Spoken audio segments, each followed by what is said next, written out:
Diploma in Bible theology 2వ సంవత్సరం వారికి నియమింపబడిన 7వ పాఠము మానవ జన్మదినము రహస్యమా. ఈ పాఠం వినేవాళ్ళకి కానీ చదివే వాళ్ళకి కానీ మానవ జన్మదినం రహస్యమనే జన్మ పరమార్థాన్ని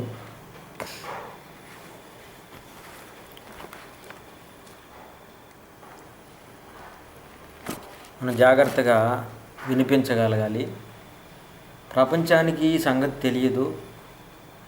తెలియని ఎన్నెన్నో శాస్త్రాతీత సంగతులను దేవుడు బైబిల్ గ్రంథం ముందు రాయించాడు. వాటిలో ఒకటి ఈ రోజున మనం చదువుతున్న మానవ జన్మ రహస్యమా. పుట్టినాటి నుండి చావు వరకు ఉన్న ఈ మధ్యకాలాన్ని మనిషి జీవితం అని ఇంతవరకే అనుకుంటున్నారు చాలామంది. పుట్టుకకు ముందు ఏం జరిగిందో, చావు తర్వాత ఏం జరుగుతుందో ఈ మనిషికి ఈ రోజుకి ఇప్పటికి కూడా తెలియదు. కానీ ఈ ప్రపంచాన్ని మనం ప్రశ్నించినప్పుడు తల్లి గర్భం నుండి బయటకు వచ్చామన్నా రాకముందు ఎక్కడి నుండి వచ్చామంటే పూర్తిగా చెప్పలేరు.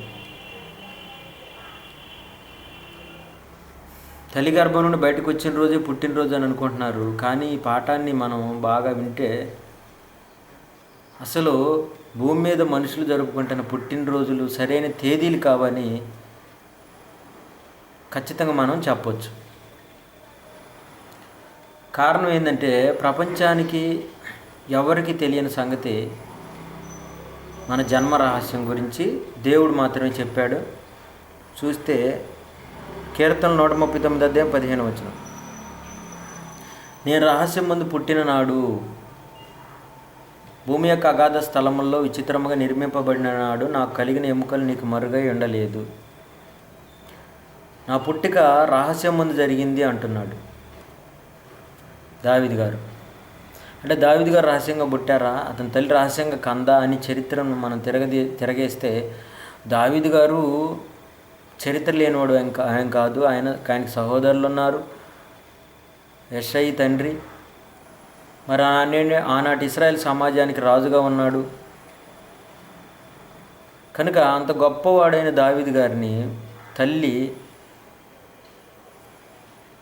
కనటం అనేది రహస్యం అనగానే ఎవరో చాలామంది ఎక్కడో కని పారేసారని అనుకోవచ్చు. కానీ అది కాదు అర్థం. ఎంతో చరిత్ర కలిగిన దావీదు గారే నా జన్మ రహస్యంగా జరిగింది అంటున్నాడంటే అది అతని గురించే కాదు, మానవులందరినీ గురించి చెబుతున్న మాట. ఇక రహస్యము అనే కోణాన్ని మనం ఆలోచిస్తే అద్భుతమైన సంగతులు మన జన్మ గురించి మనకు తెలుస్తాయి. దావీదు గారు జ్ఞానం తెలిసిన వాడుగా పరిశుద్ధాత్మ ప్రేరణతో పిండోత్పత్తి శాస్త్రమే లేనప్పుడు పలుకుతున్న మాటలు ఇవి. తల్లి గర్భము నుండి వచ్చిన తేదీనే మనం పుట్టినరోజు అనుకుంటాం. ఆ తేదీన కొత్త బట్టలు వేసుకొని స్వీట్లు పంచుతూ ఈరోజు నేను పుట్టాను అని అందరికీ తెలియజేస్తుంటారు. నిజంగా అదే మన జీవిత ప్రారంభమా అని ఆలోచిస్తే భూమి మీదకు పుట్టబోతున్న వారందరూ తల్లి గర్భం నుండే రావాలి. మరి బయటికి రాకముందు ఎక్కడున్నాము అంటే తల్లి గర్భంలో 9 నెలలు అని చెబుతాం. 9 నెలల క్రితం తల్లి గర్భంలో పడ్డాము. ఇక అప్పుడు తల్లి గర్భంలో ఎలా ఉన్నాం చూస్తే కీర్తన 71:6 గర్భవాసినైనది మొదలుకొని నీవే నాకు ప్రాపకుడవై ఉంటివి. ఇక్కడ గర్భవాసిగా ఉన్నాను అంటున్నాడు. వాసం అంటే నివసించే స్థలం. నువ్వు ఏ వాస్తవ్యుడు అనేది వాసి. నేను పలానా వాస్తవ్యుడిని అంటారు. అంటే ఏ ఊరిలో నివాసం చేసేవారు అనేది అర్థం. అంటే కొంతకాలం తల్లి గర్భంలో నివసిస్తున్నాము, తరువాత భూమి మీదకి వచ్చాము. మరి తల్లి గర్భంలోకి రాక మునుపు తల్లి గర్భంలోనికి రాకమునుపు భూమి మీదకి, అంటే రాకమునుపు భూమి మీదకి రాకమునుపు తల్లి గర్భంలోనో, తల్లి గర్భంలో రాకమునుపు మనం ఎక్కడున్నాము అనేది ఈరోజు ఈ ప్రపంచానికి తెలియదు. అదే రహస్యం. ఒక శిశువు భూమి మీదకి రావాలంటే ప్రారంభం తండ్రి. వివాహమైన జంట దాంపత్య జీవితంలో వారు అనేక సార్లు కలుసుకొని ఉండొచ్చు, కానీ ఏదో ఒకరోజు మాత్రం వాళ్ళ కలయికలో తండ్రిలో ఉన్న శుక్రకణం తల్లిలోకి ప్రవేశించి అన్నంతో ఫలదీకరణం చెంది పిండంగా గర్భం దాల్చడం జరుగుతుంది. అది ఎప్పుడు అంటే తల్లికి తెలియదు. నెల తప్పిన తర్వాత నేను నెల తప్పాను అనేది ఆమెకు అర్థమవుతుంది తప్ప ఆ డేట్ కూడా తెలియదు. డాక్టర్ గారికి తెలియదు, తండ్రికి తెలియదు. బైబిల్లో దేవుడు అందుకే దాన్ని రహస్యం అన్నాడు. రహస్యమైన తల్లి గర్భములో మన రాక ఇంకా రహస్యం. తల్లి గర్భంలో ఉన్నామంటే తల్లి గర్భంలో రాకముందు తండ్రిలో ఉన్నాం. అది నేడు శాస్త్ర ప్రపంచానికి తెలియదు. శాస్త్రం అక్కడ ఆగిపోయింది. ఇక మన గురించి దేవుడు రహస్యం అన్న సంగతి గురించి చెప్తూ 127 కీర్తన 2వ వచనంలో తన ప్రియులు నిద్రించుచుండగా ఆయన వారికి ఇచ్చుచున్నాడు.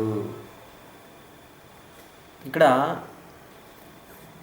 దేవుడు ఇస్తున్నాడు పిల్లల్ని, గర్భఫలము ఆయన ఇచ్చు బహుమానం అన్నాడు. అందుకే ఇర్మియా 1:4లో గర్భములో నేను నిన్ను రూపించక మునిపే నేను ఎరిగితే నేను ఇర్మియా గురించి చెబుతూ తల్లి గర్భము ముందు పడ్డాక రూపించే కార్యక్రమం ఉంటుంది. తల్లి గర్భం ముందు పడ్డాక రూపించే కార్యక్రమం ప్రారంభమవుతుంది. తండ్రిలో నుండి వచ్చిన శుక్రకణం అండాశయంలోనికి వెళుతుంది. అప్పుడు తల్లి అండం పరిపక్వమై పిండంగా మారి, ఆ పిండం అవయవాలుగా మారి అప్పటి నుండి రూపురేఖలుగా ఏర్పాటు చేసే కార్యక్రమం దేవుడు జరిగించాడు. ఇంతకు రూపుదిద్దుతుంది ఎవరంటే దేవుడే. కీర్తన 139:16లో నేను పిండమునై ఉండగా నీ కనులు నన్ను చూచాను. ఇక్కడ నియమింపడి దినంలో ఒకటైనా కాకమునిపై నా దినములన్నీ నీ గ్రంథంలో లిఖితములాయను. చిన్న మాంసపు ముద్దగా ప్రారంభం, తర్వాత పిండంగా మారి కళ్ళు, ముక్కు, చెవులు, కాళ్ళు, చేతులు ఇలా కనిపించే అవయవాలు నిరూపించబడుతున్నాయి.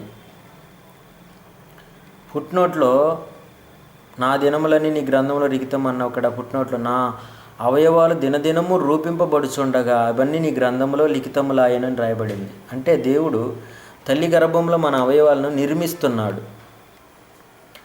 13వ వచనాన్ని మనం చూస్తే 139వ కీర్తన 13వ వచనంలో నా అంతరింద్రియములో నీవే కలుగు చేసితివి అన్నాడు. నా తల్లి గర్భంలో నన్ను నిర్మించిన వాడు నీవే అని అంటున్నాడు.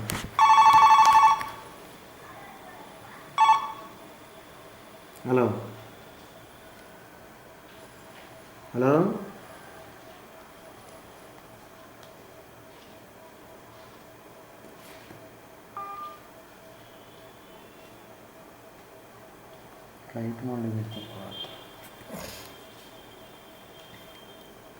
ఇక్కడ నా అంతరింద్రియములు నీవే నిర్మించితే నా తల్లి గర్భమందు నిర్మించిన వాడు నీవే అని అంటున్నాడు. అంటే ఈ నిర్మాణాన్ని చేస్తుంది దేవుడే అని ఇర్మియాతో అంటున్నాడు. 1:4లో ఇర్మియా 1:4లో గర్భంలో నేను నిన్ను రూపించక మునిపే నేను ఎరిగితిని. అంటే తల్లి గర్భంలో పడిన వెంటనే ఆయన రూప కార్యక్రమాన్ని ఏర్పాటు చేస్తున్నాడు. తల్లి గర్భంలో నిన్ను రూపించక మునిపే నేను ఎరిగితిని అంటున్నాడంటే గర్భము నుండి రావటమే మన పుట్టుక ఆరంభము అనుకుంటే పొరపాటు. అంతకుముందు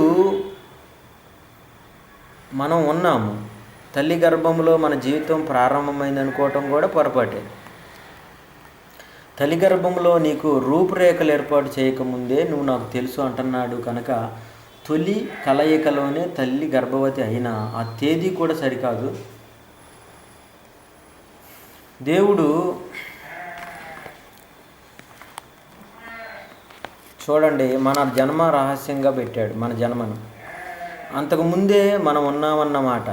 ఎక్కడున్నాము? తండ్రిలో ఉన్నాము. సైన్స్ ఇప్పుడు తెలుసుకుంటుంది అది కూడా. పిండోత్పత్తి నిపుణులకు డాక్టర్లకు మాత్రమే ఇది తెలుసు. కనేది తల్లి అనుకుంటాం కానీ తండ్రులేనని అందుకే అప్పుడప్పుడు నేను కనలేదురా నిన్ను, మీ అమ్మ కన్నది అంటుంటారు.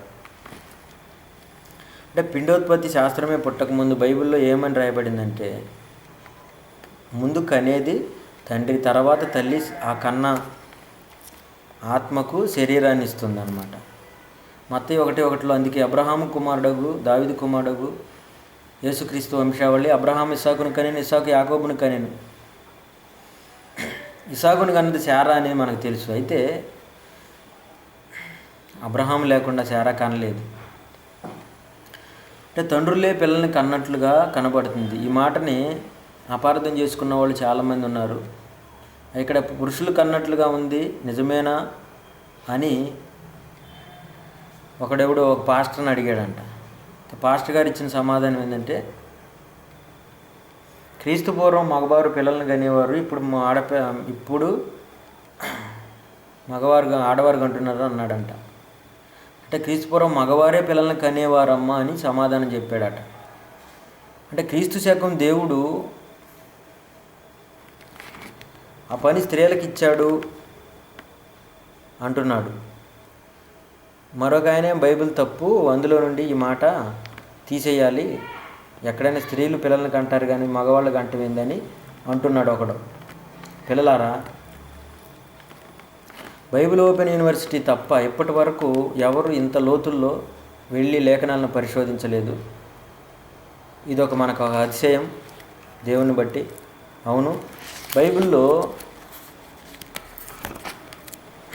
దేవుడు రాయించిన లేఖనాల సారాంశం ఉంది. దాన్ని విప్పి చెప్పేవాళ్ళు లేకపోవటం వల్ల తెలియనిది తప్పుగా బోధించటం జరిగింది. దేవుడు రాయించిన మాట ఎప్పటికీ తప్పు కాదు. పిల్లల్ని కంటున్నది తల్లి తండ్రి అంటే తండ్రులే అని చెప్పక తప్పదు. వినటానికి ఇది వింత అని అనుకున్న ఇది పచ్చి నిజం.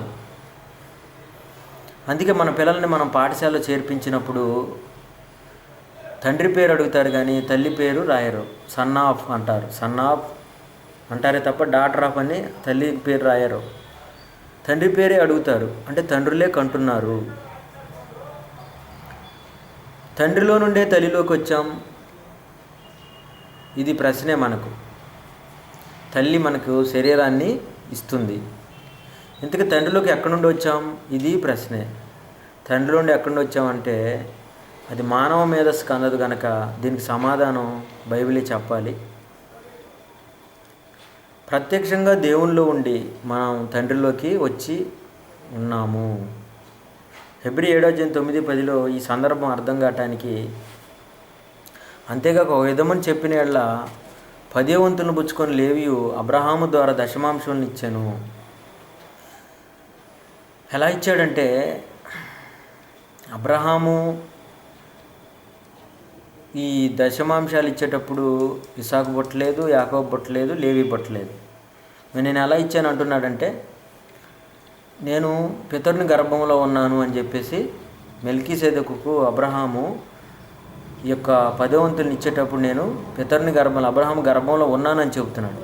అంటే పుట్టక ముందు ఉన్నాడు అని చెబుతున్నాడు. కాబట్టి దీన్ని బట్టి మనకు అర్థమయ్యేదంటే, తండ్రిలో నుంచి అబ్రహాం నుంచి ఇస్సాకులోకి, ఇస్సాకులో నుంచి యాకోబులోకి, యాకోబులో నుంచి లేవి బయటకు వచ్చేసాడు. ఇక్కడ ముత్తాత గర్భంలో ఉండి నేను ఇచ్చేసాను అన్నాడంటే ఉన్నాడని చెబుతున్నాడు. మనందరం కూడా మన తాతల ముత్తాతల గర్భాల్లో నుండి అలా వెనక్కి వెళ్ళి చివరికి ఆదాములో నుండి మనం వచ్చాము. కాబట్టి ఏ తేదీ అనేది మనం చెప్పగలం? పుట్టిన తేదీ తల్లిలోండి బయటకు వచ్చిన తేదీయా, తండ్రిలోండి తల్లిలోకి వచ్చిన తేదీయా? ఏ తేదీ వేసుకుంటాం? కాబట్టి ఇంకా ఆదాము గారి పుట్టిన తేదీ మనం వేసుకుంటే, ఆదాము ఎప్పుడు పుట్టాడు? 6వ దినాన దేవుడు చేశాడు. ఇంతకీ ఏ 6వ దినం అది భూమి యొక్క 6వ రోజు కాదు, విశ్వం యొక్క 6వ రోజు. ఆ తేదీ కూడా రహస్యమే. ఒకవేళ నాన్న తంటాలు పడి అది కూడా ఛేదిద్దాం అనుకుంటే ఆ తేదీ ఏమైనా సరైంది అంటారా? ఆదాం పుట్టుకతోనే నువ్వు నేను పుట్టామని అనుకుంటే అది మన జన్మ ప్రారంభం. కానీ బైబిల్ ఏమంది? అది మనకు రహస్యం అంటుంది. మరో విచిత్రమైన మాట మనకి ఏంటంటే, ఈ ప్రశ్న ఏ పరీక్షలో అడగరు, ఎన్ని వందల పరీక్షల్లోనైనా ఇలాంటి ప్రశ్నలు అడగరు. ఈ ప్రశ్న ఎంతో జ్ఞానంతో కూడిన ప్రశ్న. ఏంటంటే, భూమే లేదు, ఆదాము గారే లేడు. ఆదాము తర్వాత కొన్ని వందల సంవత్సరాలకు వచ్చినవాడు యోబు గారు. మరి యోబు గారి గురించి ఏమంటున్నాడంటే దేవుడు, పునాదులు లేనప్పుడు మనం ఎక్కడ ఉంటాం?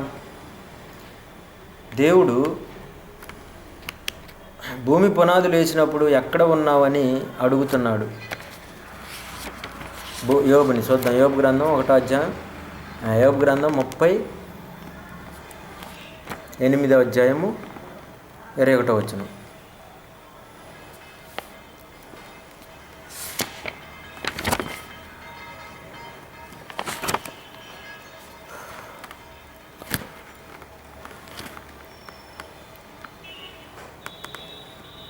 యోబు గారు పుట్టాడు ఎప్పుడు? భూమి పునాదులు వేసినప్పుడు నువ్వు ఉన్నావని దేవుడు అన్నాడంటే, అప్పటికి యోబు మాత్రమే కాదు, భూమి మీద కోట్లాది మంది మనుషులు కూడా